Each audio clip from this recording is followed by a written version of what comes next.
الحمد للہ رب العالمین والصلاة والسلام علی اشرف الانبیاء والمرسلین نبینا محمد وعلی آلہ وصحبہ اجمعین اما بعد فاعوذ باللہ من الشیطان الرجیم وقرآن الفجر ان قرآن الفجر کان مشہودا۔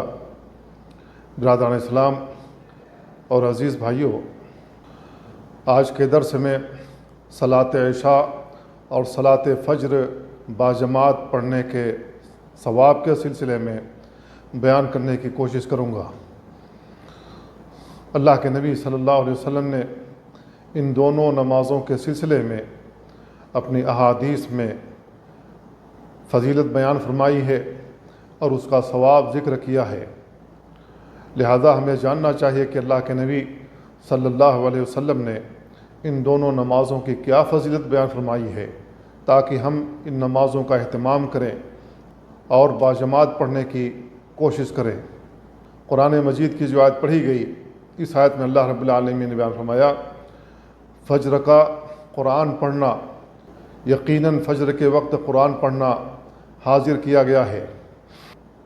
نماز فجر کا جو وقت ہوتا ہے یہ ایسا وقت ہے جس میں دن کے فرشتے اور رات کے فرشتے آ کر ملتے ہیں اور ان کی ڈیوٹیاں تبدیل ہوتی ہیں۔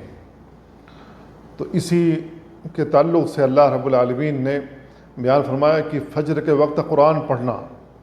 فجر میں اللہ کے نبی صلی اللہ علیہ وسلم لمبی قرات کرتے تھے اور اتنی لمبی قرات ہوتی تھی کہ بہت ہی اجالا ہو جاتا۔ تو اس آیت میں فجر کے وقت قرآن پڑھنے کو حاضر کیا گیا ہے، سے تعبیر کیا گیا ہے کہ اس وقت فرشتے حاضر ہوتے ہیں اور ان کی ڈیوٹیاں تبدیل ہوتی ہیں۔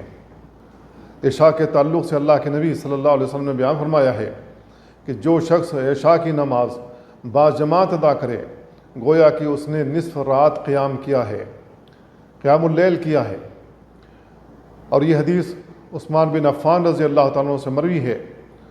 وہ کہتے ہیں کہ اللہ کے نبی صلی اللہ علیہ وسلم سے میں نے فرماتے ہوئے سنا من صلی العشاء فی جماعہ، جو شخص عشاء کی نماز باجماعت ادا کرے فکأنما قام نصف اللیل، گویا کہ اس نے آدھی رات قیام کیا۔ ومن صلی الصبح فی جماعہ، جو شخص فجر کی نماز جماعت کے ساتھ ادا کرے فکأنما صلی اللیل کلہ، گویا کہ اس نے پوری رات نماز پڑھی ہے۔ اس کو امام مسلم نے، ابو داؤد نے اور امام ترمذی نے روایت کیا ہے۔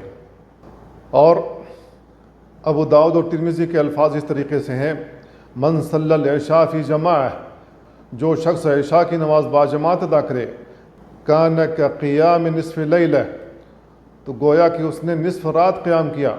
ومن صلی العشاء والفجر فی جماعہ، اور جو شخص عشاء اور فجر کی نماز جماعت سے ادا کرے کان کقیام لیلہ، گویا کہ اس نے پوری رات قیام کیا۔ تو اس حدیث پر آپ غور کریں، اللہ کے نبی صلی اللہ علیہ وسلم بیان فرما رہے ہیں کہ عشاء کی نماز جو شخص جماعت کے ساتھ ادا کر لے گویا کہ اس نے نصف رات قیام کیا، آدھی رات قیام کیا ہے۔ آدھی رات تک کون قیام کر سکتا ہے؟ 1 گھنٹے تراویح کی نماز پڑھنا ہمارے لیے مشکل ہو جاتا ہے، اور اگر کوئی حافظ قرآن ترتیل کے ساتھ قرآن پڑھے تراویح کی نماز میں تو لوگ شکوے کرنے لگتے ہیں کہ ذرا جلدی پڑھائیے تاکہ جلدی نماز ختم ہو۔ تو میرے بھائیو، یہ ہماری صورتحال ہے، جبکہ اللہ کے نبی صلی اللہ علیہ وسلم نے اس حدیث میں بیان فرمایا ہے کہ جو شخص عشاء کی نماز جماعت سے پڑھ لے گویا کہ اس نے نصف رات قیام کیا ہے، اور جو شخص عشاء اور فجر دونوں جماعت سے پڑھ لے گویا کہ اس نے پوری رات قیام کیا ہے۔ اللہ کے نبی صلی اللہ علیہ وسلم نے یہ فضیلت بیان فرمائی ہے ان دونوں نمازوں کی، لہذا ہمیں ان دونوں نمازوں کا اہتمام کرنا چاہیے۔ ایک روایت ابو ہریرہ رضی اللہ تعالیٰ عنہ سے مروی ہے، اللہ کے نبی صلی اللہ علیہ وسلم بیان فرماتے ہیں اثقل الصلاۃ علی المنافقین صلاۃ العشاء و صلاۃ الفجر، منافقین پر سب سے بھاری نماز عشاء اور فجر کی ہوتی ہے۔ وَلَوْ يَعْلَمُونَ مَا فِيهِمَا لَأَتَوْهُمَا وَلَوْ حَبْوًا، اگر انہیں معلوم ہو جائے کہ ان دونوں نمازوں میں کیا ثواب ہے، ان دونوں نمازوں کی کیا فضیلت ہے، تو وہ سرین کے بل گھسیٹتے ہوئے آئیں گے وَلَقَدْ هَمَمْتُ أَنْ آمُرَ بِالصَّلَاةِ فَتُقَامَ، میں نے ارادہ کر لیا ہے کہ میں نماز پڑھانے کے لیے کسی کو حکم دوں اور نماز کھڑی کر دی جائے. ثم آمر رجلا فیصلی بالناس، پھر کسی آدمی کو حکم دوں کہ وہ لوگوں کو نماز پڑھائے. ثم انطلق معي برجال معه حزب من حطب الى قوم لا يشهدون الصلاة فاحرق عليهم بيوتهم، پھر میں لوگوں کے ساتھ مدینہ کی گلیوں میں چکر لگاؤں جن کے ساتھ لکڑیوں کے گٹھر موجود ہوں، اور ایسے لوگوں کے پاس آؤں جو نماز میں جماعت کے ساتھ حاضر نہیں ہوئے. فاحرق عليهم بيوتهم، تو میں ان کے گھروں کو آگ لگا دوں. اس کو بخاری اور مسلم نے روایت کیا ہے. تو میرے بھائیوں، اس حدیث پر آپ غور کریں. اللہ کے نبی صلی اللہ علیہ وسلم بیان فرماتے ہیں کہ منافقین پر دو نمازیں بھاری ہوتی ہیں، وہ عشاء کی نماز ہے اور فجر کی نماز ہے.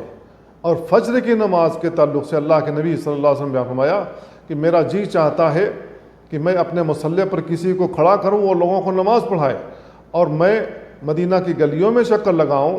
جو شخص فجر کی نماز میں جماعت کے ساتھ حاضر نہیں ہوا اس کے گھر کو آگ لگا دوں. تو میرے بھائیوں، اس حدیث کے مطابق ہم اپنے اوپر غور کریں. کیا ہم عشاء کی نماز میں جماعت کے ساتھ حاضر ہوتے ہیں؟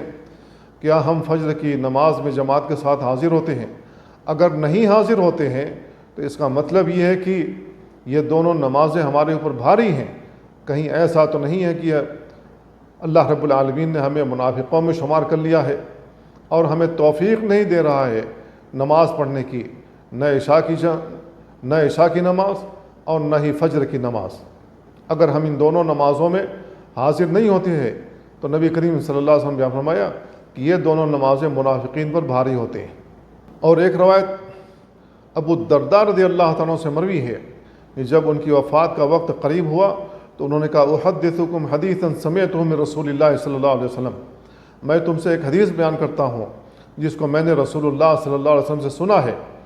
آپ نے بیان فرمایا اعبد اللہ کأنک تراہ، اللہ کی عبادت ایسے کرو گویا کہ تم اس کو دیکھ رہے ہو. فإن لم تکن تراہ، اگر تم اس کو نہیں دیکھ سکتے فإنہ یراک، وہ تمہیں دیکھ رہا ہے. وعدد نفسک فی الموتى، اپنے آپ کو مردوں میں شمار کرو. وإیاک ودعوۃ المظلوم، اور مظلوموں کی بد دعاؤں سے بچو. فإنہا تستجاب، اس لیے کہ مظلوموں کی بد دعائیں قبول ہوتی ہیں. ومن استطاع منکم ان یشہد الصلاتین العشاء والصبح، تم میں سے جو شخص استطاعت رکھتا ہو کہ وہ دو نمازوں عشاء اور فجر میں حاضر ہو سکتا ہو تو وہ حاضر ہو.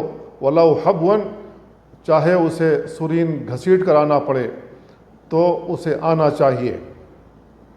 تو اس حدیث پر آپ غور کریں کہ ابو الدرداء رضی اللہ تعالیٰ عنہ نے کئی باتیں اس حدیث کے اندر ذکر کی ہیں، اور یہ جو باتیں ذکر کی گئی ہیں اس حدیث کے اندر، یہ باتیں دوسری حدیثوں میں بھی تفصیل کے ساتھ موجود ہیں جو صحیح حدیثوں سے ثابت ہیں.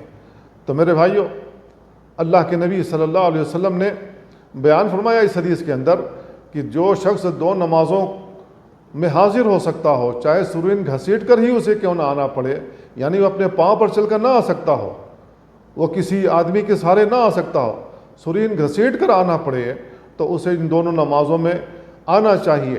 دونوں نمازیں جماعت کے ساتھ پڑھنی چاہیے. وہ دونوں نمازیں کون سی ہیں؟ عشاء کی نماز ہے اور فجر کی نماز ہے. اس سے ان دونوں نمازوں کی اہمیت کا اندازہ ہوتا ہے. اور ایک روایت سمرہ بن جندب رضی اللہ تعالیٰ سے مروی ہے. اللہ کے نبی صلی اللہ علیہ وسلم فرماتے ہیں من صلی الصبح فی جماعہ، جو شخص جماعت کے ساتھ فجر کی نماز پڑھ لے فہو فی ذمۃ اللہ، تو وہ اللہ کے ذمے ہو جاتا ہے. اس کو ابن ماجہ نے صحیح سند کے ساتھ روایت کیا ہے. اس حدیث پر آپ غور کریں. اللہ کے نبی صلی اللہ علیہ وسلم نے فرمایا کہ فجر کی نماز جماعت سے پڑھنے والا اللہ کے ذمے ہو جاتا ہے. جو شخص اللہ کے ذمے ہو جائے، نہ اس کو شیاطین نقصان پہنچا سکتے ہیں، نہ دنیا کی کوئی اور مخلوق اس کو نقصان پہنچا سکتی ہے، بلکہ وہ اللہ کی رہنمائی میں ہو جاتا ہے، اللہ کے ذمے ہو جاتا ہے. اللہ رب العالمین اس کو محفوظ رکھتا ہے. تو میرے بھائیو، یہ اہمیت ہے فجر کی نماز کی، لہٰذا ہمیں فجر کی نماز جماعت کے ساتھ پڑھنا چاہیے. اور ایک روایت ابو بکر بن سلیمان ابن ابی حثمہ سے مروی ہے کہ عمر بن خطاب رضی اللہ تعالیٰ عنہ نے سلیمان بن ابی حثمہ کو فجر کی نماز میں گم پایا، یعنی وہ فجر کی نماز میں حاضر نہیں تھے، اور عمر رضی اللہ تعالیٰ عنہ بازار کی جانب نکل گئے، اور سلیمان کا گھر مسجد اور بازار کے درمیان تھا۔ تو جب وہ گزر رہے تھے تو ام سلیمان سے ان کی ملاقات ہوئی، تو ام سلیمان سے انہوں نے کہا میں نے آج سلیمان کو فجر کی نماز میں نہیں دیکھا ہے۔ تو وہ کہتی ہیں انہ بات یصلی فغلبتہ عیناہ، وہ رات میں نماز پڑھتا رہا ہے اور فجر کا وقت قریب ہوا ہے تو اس کی آنکھ لگ گئی، اس کو نیند آ گئی۔ فقال عمر، تو عمر رضی اللہ تعالیٰ عنہ نے کہا لأن أشهد صلاة الصبح في جماعة أحب إلي من أن أقوم ليلة، میں فجر کی نماز میں حاضر رہوں، جماعت کے ساتھ نماز پڑھوں، یہ مجھے زیادہ محبوب ہے کہ میں ساری رات نفل پڑھتا رہوں۔ نفل تو نفل ہے، اس کا جو ثواب ہے وہ اپنی جگہ پر ہے، لیکن نفل پڑھنے کی وجہ سے فرض چھوٹ جائے تو یہ عقل مندی نہیں ہے، کیونکہ جو فرائض ہیں اللہ رب العالمین ان کے بارے میں پوچھے گا، یہ پڑھ کے آئے ہو یا نہیں آئے ہو، میری فرائض ادا کرتے تھے یا نہیں ادا کرتے تھے، اللہ رب العالمین اس کے بارے میں سوال کرے گا۔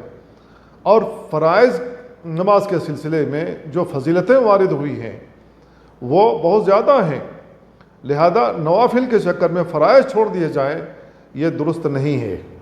درست یہ ہے کہ ہم فجر کی نماز پڑھیں، عشاء کی نماز پڑھیں اور دیگر نمازیں جماعت کے ساتھ پڑھیں تاکہ اس کا ثواب ہمیں ملتا رہے، اور نوافل کے چکر میں اپنے فرائض کو نہ چھوڑیں۔ اگر آدمی فرائض پڑھنے کے لیے جا رہا ہے لیکن اسے اندازہ ہو رہا ہے کہ جماعت ختم ہو گئی ہوگی، تو ایسی صورت میں اس کو مسجد کی طرف جانا چاہیے۔ اس سلسلے میں ابو ہریرہ رضی اللہ عنہ کی حدیث مروی ہے من توضأ فأحسن وضوءہ، جو شخص اچھے طریقے سے وضو کرے ثم راح فوجد الناس قد صلوا، پھر وہ مسجد کی طرف جائے اور اس حال میں لوگوں کو پائے کہ انہوں نے نماز پڑھ لی، آتاہ اللہ مثل اجر من صلاھا وحضرھا، تو اللہ رب العالمین اس کو بھی وہی ثواب وہی اجر لکھے گا جو اس نماز میں حاضر تھا جس نے وہ نماز پڑھ لی تھی۔ لا ينقص ذلك من اجورہم شیئا، ان کی اجروں میں کوئی کمی نہیں کی جائے گی۔ اس کو ابو داؤد، نسائی اور امام حاکم نے روایت کیا ہے۔ امام حاکم نے کہا صحیح علی شرط مسلم، یہ حدیث صحیح ہے اور مسلم کی شرط کے مطابق ہے۔ تو میرے بھائیوں، شیطان ایسے موقعوں سے فائدہ اٹھاتا ہے اور وسوسے ڈالنا شروع کر دیتا ہے کہ جماعت اب ختم ہو گئی ہوگی، کیا فائدہ ہے مسجد میں جانے کا، لہذا گھر ہی میں پڑھ لو۔ تو کم سے کم وہ آپ کے اجر میں کمی لانا چاہتا ہے کہ آپ کو زیادہ اجر نہ ملے، آپ کو ان اجروں سے محروم کرنا چاہتا ہے جن اجروں کو اللہ کے نبی صلی اللہ علیہ وسلم نے بیان فرمایا ہے، لہذا وہ وسوسے دلا کر کے آپ کو مطمئن کر دیتا ہے اور ہم مطمئن ہو جاتے ہیں اور گھر میں نماز پڑھ لیتے ہیں۔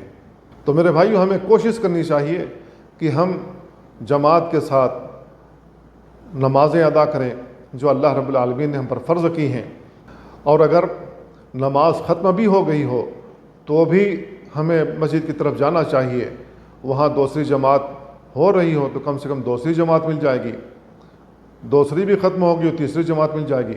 بہرحال ہمیں جماعت کے ساتھ نماز پڑھنے کی کوشش کرنی چاہیے۔ اللہ تعالیٰ سے دعا اللہ ہمیں ان باتوں کو سمجھنے اور ان پر عمل کرنے کی توفیق عطا فرمائے۔